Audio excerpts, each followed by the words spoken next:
Good morning friends. Today we are going to do our second chapter, border guards. Border guards जो होते हैं वो जो borders हमारी जो सरहदें होती हैं उनकी रखवाली करने वाले होते हैं, उनको बॉर्डर गार्ड्स बोला जाता है। तो ये काफ़ी ज़्यादा इमोशनल और एक सोल जो हमारी होती है उसका दर्द जो है, वो आत्मा का दर्द जिसको हम कह सकते हैं, वो इसमें प्रकट किया गया है कि कैसे एक फ़ौजी अपने दूसरे फ़ौजी साथी के लिए दर्द जो महसूस करता है उसको इसमें बयान किया हुआ है। फ़ौजी सारे एक जैसे होते हैं, सबका दर्द एक जैसा होता है। ये कोई मायने नहीं रखता कि वो एक देश के हैं या दूसरे देश के हैं। तो यही दर्द को इस पोएम में दिखाया गया है। क्या कह रहे हैं वो? On the other side of the impregnable fence, कहते फेंस यानी कि दीवार, इम्प्रेगनेबल जिसको हम बहुत ही मजबूत होती है, अच्छे ढंग से बनी होती है, जिसको हम पार नहीं कर सकते। कहते दीवार के उस साइड पर amidst with warlord gory threats and counter threats, कहते ये जो सत्ता, वारलॉर्ड्स किसको बोला गया है? जो वो राजनीतिक लोग जो सत्ता के भूखे होते हैं और जो मिलिट्री कमांडर्स होते हैं, जो पैसे के लिए वर्क करते हैं, जो जिनको अपना लालच ज़्यादा मायने रखता है। कहते हैं सत्ता के भूखे लोगों ने हमें एक दूसरे के ऑपोजिट दीवार के बिठा दिया है, तैनात कर दिया है, ताकि हम एक दूसरे पर हिंसक कार्रवाई करें, एक दूसरे पे खून खराबा करें।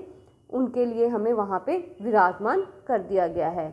विम्पर्स my counterpart over a letter from home, his wife's illness, his son's death, his recoiled gun sitting negligently between his knees. कहते विम्पर्स मतलब सुबकियाँ लेना, सुबक सुबक कर रोना।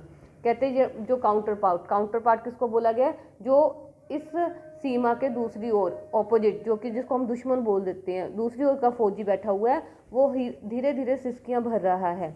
कहते शायद वो कोई लेटर पढ़ रहा है जिसके कारण ये कुछ हो रहा है। तो लेटर जो है नेचुरली किससे? उसके घर से ही आई होगी।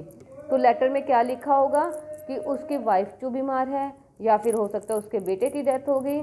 ठीक है, तो ये जब सारा कुछ हो रहा है तो कहता मैं देख सकता हूँ, उसका दर्द महसूस करता हूँ। वो गन जिसको कॉन्टीन्यूसली वो फटाफट शॉट आउट के लिए यूज़ करता है, फिर वो एक पॉइंट होता है जिसपे गन को पॉइंट आउट करके पहले गोली जाती है, फिर वो वापस आती है, फिर उसको खींच के दूसरी गोली के लिए तैयार किया जाता है। तो कंटिन्यू वो एक्टिविटी होती रहती है। आज वही गन उसने ऐसे साइड पे पड़ी हुई है जिसकी तरफ उसका कोई ध्यान नहीं है, उसके घुटनों के बीच में। तो मीन्स कहते उसका दर्द कितना ज़्यादा होगा कि उसको अपनी गन की भी केयर नहीं है। My fingers bleed to think of the fence spikes that will not let me curse the anguish faced.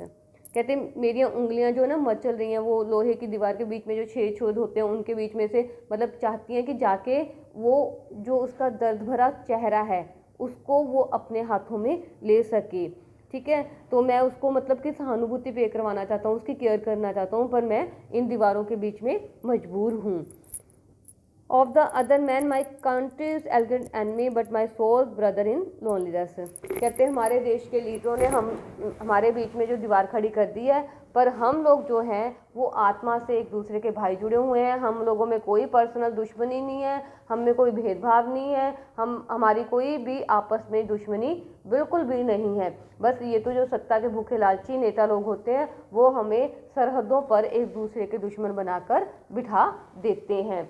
भावनाएं दोनों की एक होती हैं, दोनों में कोई पर्सनल दुश्मनी नहीं होती, बस वो तो इनके लिए लड़ते हैं, खून खराबा करते हैं।